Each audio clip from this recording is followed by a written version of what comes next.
Assalamualaikum warahmatullahi wabarakatuh. Jumpa lagi bersama saya Desi Farma, pemilik PAUD Dinas Pendidikan Kota Solo. Sahabat PTK semuanya, hari ini kita akan berbicara tentang perencanaan pengembangan SDM, pendidik dan tenaga kependidikan. Materi ini merupakan salah satu materi dari mata kuliah perencanaan pendidikan dengan dosen pengampu Dr. Asmendri SAG, MPD. Baik, sahabat PTK semuanya, hari ini kita sudah kedatangan dua narasumber di bidang pendidikan. Yang pertama, narasumber kita yang pertama, Ibu Kepala SD 16 Tanah Garam, Kota Solo. Beliau adalah Ibu Sri Melisawati SPD. Apa kabar Bu Lisa? Baik, terima kasih Bu Desi. Alhamdulillah. Dan narasumber kita yang kedua adalah seorang pengawas sekolah jenjang SMP. Beliau adalah Ibu Reni Renanda SPD. Apa kabar Bu Reni? Alhamdulillah, saya Bu Desi. Alhamdulillah.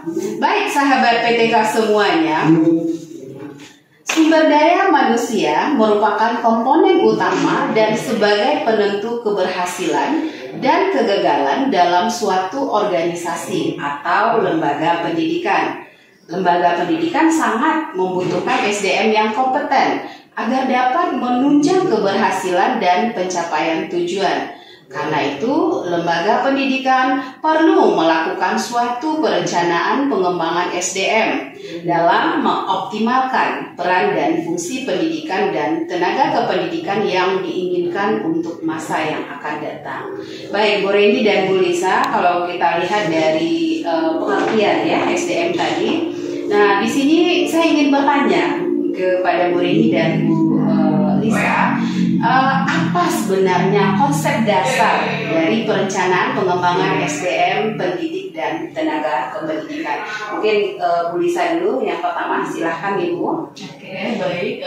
Terima kasih Bu Desi atas kesempatannya. Nah, jadi kita akan membahas sedikit dari konsep dasar perencanaan pengembangan sumber daya manusia, pendidik dan tenaga kependidikannya. Ada tiga. Nah, yang pertama yaitu sumber daya manusia, yang kedua perencanaan sumber daya manusia, dan yang ketiga konsep dari pendidik dan tenaga kependidikan itu sendiri. Nah, jika kita lihat dari sumber daya manusia, seperti firman Allah Subhanahu wa Ta'ala dalam surat Ali Imran 110 yang artinya, kamu adalah umat yang terbaik yang dilahirkan untuk manusia, menyuruh kepada yang makruh dan mencegah dari yang mungkar, dan beriman kepada Allah. Nah, jadi berdasarkan firman Allah ini bisa kita ambil sarinya, yaitu bahwa sumber daya manusia itu dituntut untuk menyuruh kepada pekerjaan yang makruh dan mencegah kepada yang mungkar, serta beriman kepada Allah Subhanahu wa Ta'ala. Nah, yang kedua yaitu tentang perencanaan sumber daya manusia. Ada beberapa proses dalam perencanaan ini. Yang pertama yaitu kita harus menganalisis dulu, menganalisis atas ketersediaan tenaga sumber daya manusia. Kemudian membuat dan membuka rekrutmen. Nah, yang ketiga yaitu mengadakan seleksi. Seleksi ini bisa kita lakukan dengan dua teknik. Yang pertama yaitu wawancara, yang kedua yaitu simulasi demonstrasi pembelajaran. Nah, yang terakhir yaitu kita bisa menempatkan sumber daya yang sudah kita rekrut ini. Nah, yang ketiga yaitu tentang pendidik dan tenaga kependidikan itu sendiri. Nah, berdasarkan Undang-Undang Sistem Pendidikan Nasional yaitu Diknas nomor 20 tahun 2003, bahwa tenaga kependidikan itu bertugas untuk melaksanakan administrasi, pengelolaan, pengembangan pengawasan, dan pelayanan teknis untuk menunjang proses pendidikan pada satuan pendidikan. Nah, sedangkan pendidik itu sendiri merupakan tenaga profesional yang bertugas untuk merencanakan dan melaksanakan proses pembelajaran, menilai hasil belajar, melakukan pembimbingan dan pelatihan, serta melakukan penelitian dan pengabdian kepada masyarakat. Nah, ini digunakan untuk pendidik di perguruan tinggi. Nah, yang ketiga yaitu pendidik yang mengajar di satuan pendidikan dasar dan menengah disebut dengan guru, dan pendidik yang mengajar di satuan pendidikan tinggi disebut dengan dosen.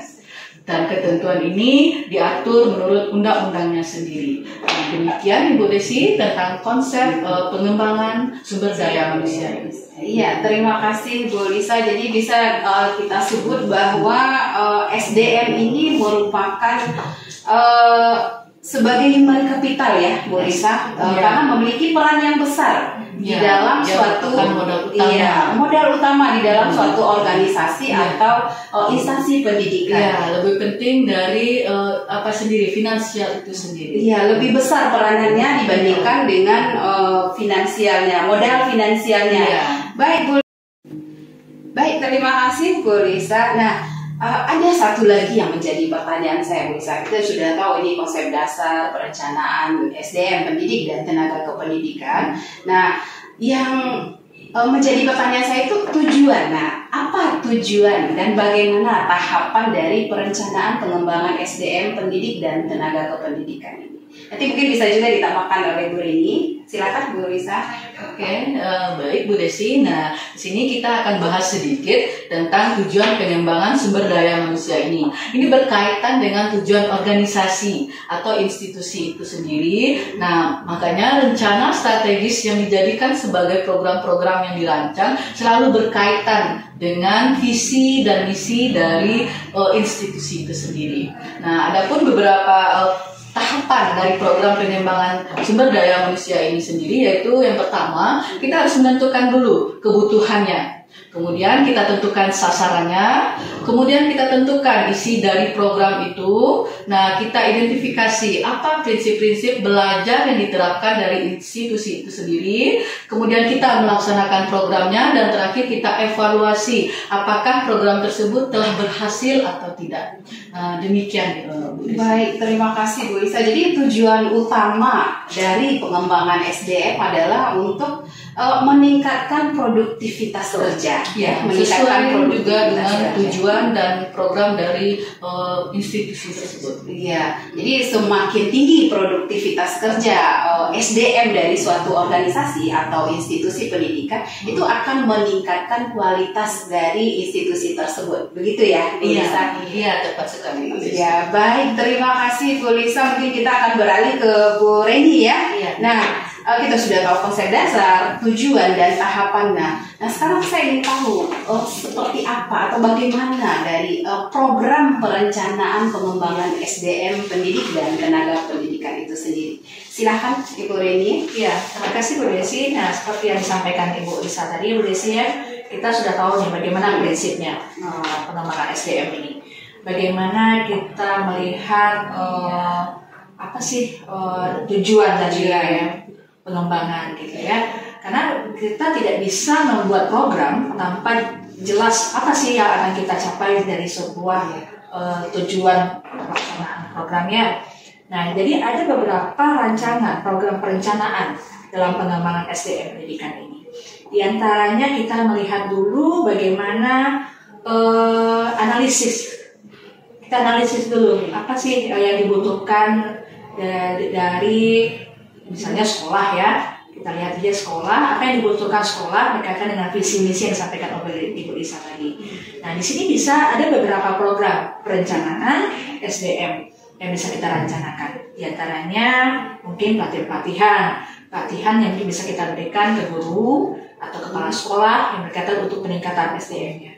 Yang kedua mungkin kita lihat on the job training, mungkin BIMTEK atau mungkin dengan workshop, terus mungkin mutasi. Nah, mutasi ini juga merupakan satu program untuk peningkatan SDM. Dengan adanya mutasi ini berarti ada peningkatan kinerja nantinya.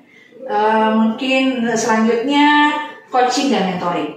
Coaching dan mentoring ini juga di salah satu program perencanaan dengan dilaksanakannya coaching oleh kepala sekolah, oleh pengawas, oleh penilik, ini juga membantu peningkatan SDM di lapangan. Selanjutnya kita lihat dari diskusi. Diskusi juga bisa dikatakan peningkatan diskusi kelompok ya, bisa merupakan rancangan program sebagai peningkatan. Contohnya saya nih, Bu Desi ya, Bu Desi juga penilik, saya juga pengawas. bagaimana saya merancang program ini dengan melakukan diskusi dengan kepala sekolah, karena berdasarkan Permendak terbaru 4831, kerjaan pengawas itu kan melakukan pendampingan ya. Iya, benar. Sama dengan Bu Desi juga Iya, melakukan pendampingan, kita melakukan pendampingan, melakukan coaching, mentoring, itu kan merupakan salah satu bentuk rancangan program kita untuk peningkatan SDM di lapangan. Nah, mungkin itu jawaban yang bisa saya berikan Bu Desi. Baik, terima kasih. Terima kasih Bu Reni. Jadi di dalam dunia pendidikan ini ada banyak program yang bisa kita rancang untuk pengembangan SDM pendidik dan tenaga kependidikan ya. Bisa seperti saat ini kita kan sudah termasuk memakai dengan pendidikan Ya, formal yang iya, baik sekarang formal, kita iya. ya. Nah, salah satu dari Desi, jangan lupa program yang satu lagi yang bisa kita kembangkan yang terbaru adalah program sekolah inklusif. Oh iya, Itu adalah inklusi. inklusif ya. Itu merupakan juga salah satu bentuk rancangan program untuk peningkatan SDM kita di lapangan gitu. Ya, seperti kita kan sudah memakai di dalam kurikulum Merdeka, Iya, Bu Reni. Nah, itu sekolah penggerak, guru penggerak, ada pengajar praktek. Nah, ini juga merupakan salah satu dari bentuk program pemerintah yang bertujuan untuk pengembangan SDM pendidik dan tenaga kependidikan kita. Yang ujung-ujungnya tentu untuk meningkatkan produktivitas dan kinerja. Baik, Bu Reni dan Bu Lisa, mungkin ini saya akan pertanyaan yang terakhir mungkin ya. Ini yang terakhir. Kita sudah tahu konsep dasar, tujuan, dan juga bagaimana bentuk-bentuk program untuk pengembangan SDM itu sendiri. Nah, sekarang bagaimana cara kita mengimplementasikan perencanaan pengembangan SDM pendidik dan tenaga kependidikan ini? Mungkin ini bisa Bu Lisa atau Bu Reni ya, silahkan. Bu Mungkin Lisa. di sini saya tambahkan sedikit ya Bu Desi ya. Bagaimana kita mengimplementasikan pengembangan SDM pendidik dan tenaga kependidikan ini? Nah, kita berdasarkan apa yang disampaikan oleh Bu Lisa tadi, kita kan sudah melihat ya bagaimana kita lihat kebutuhan seperti apa, bagaimana pengembangannya, dan bagaimana implementasinya. Kita lihat dulu pertama kali adalah kita mengidentifikasi berdasarkan kebutuhan apa yang dibutuhkan di lapangan. Selanjutnya kita rancang program, bagaimana program yang sesuai dengan permasalahan yang ada di lapangan.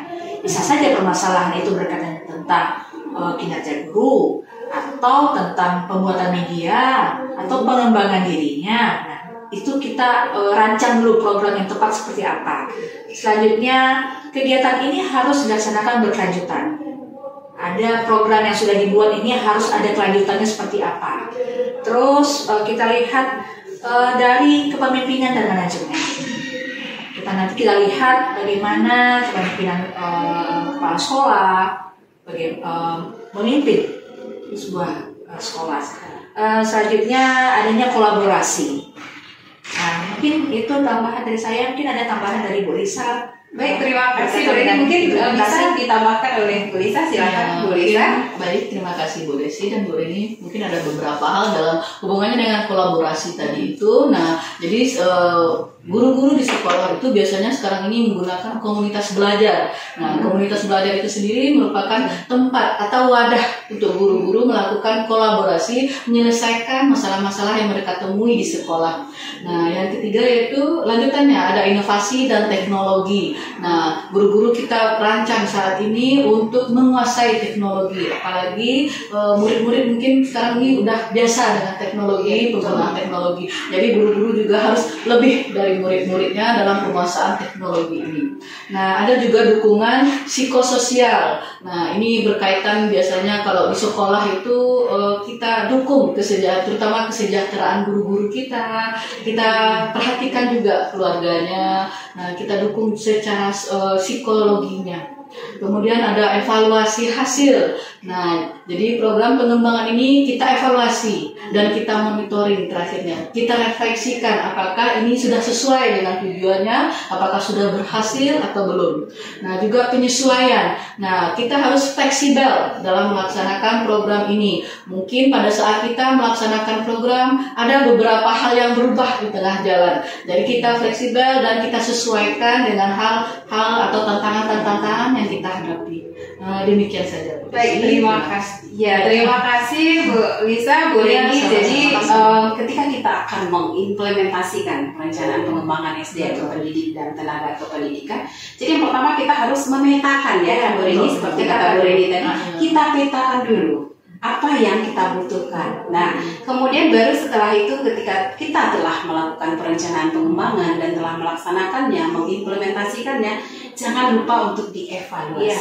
Begitu ya. Evaluasi dan umpan Evaluasi, balik. iya, Iya. evaluasi Iya. dan umpan balik. Apakah Iya, betul. perencanaan yang kita susun ini sudah sesuai? Sudah Betul. berjalan Berjalan atau yang kita programkan. Baik, terima kasih. Baik sahabat PTK dimanapun Anda berada, bincang-bincang kita kali ini sangat seru sekali ya. Tapi sayang Bu Lisa, Bu Reni, sebenarnya kita ingin lebih banyak lagi membahas tentang ini, tapi kita dibatasi oleh waktu. Baik sahabat PTK semuanya, di sini dapat kita simpulkan bahwa perencanaan pengembangan SDM pendidik dan tenaga kependidikan yang baik akan melahirkan pendidik dan tenaga kependidikan yang mumpuni di bidangnya masing-masing. Baik, terima kasih Bu Reni.